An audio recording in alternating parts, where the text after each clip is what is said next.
Gabi sa Pinoy Big Brother 8, nakumpleto na nga ang 8 housemates ni Kuya. At sa inyong pagdating, isang regalo ang naghihintay sa inyo sa pool.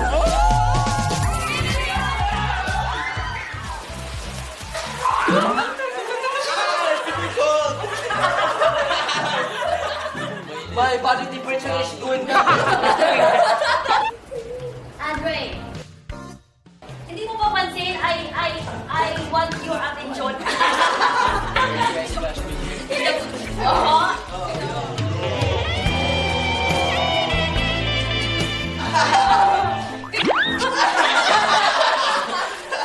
At sa kanilang unang bonding, mas nagkakilala na nga sila. I wanted to tell you something.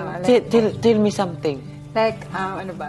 I'm not a real girl, like I'm a transgender, like that. You so amazing. Yeah. Yeah. She's good. Bunga. Wow. And she had a... Baby. Eh? Ano, Well, I have a I'm her lesbian parent. partner. Amazing. Yes. Ano pa kaya ang mga magiging kaganapan sa kanilang pagsasama sa bahay ni Kuya? Abangan gabi-gabi sa PBB 8.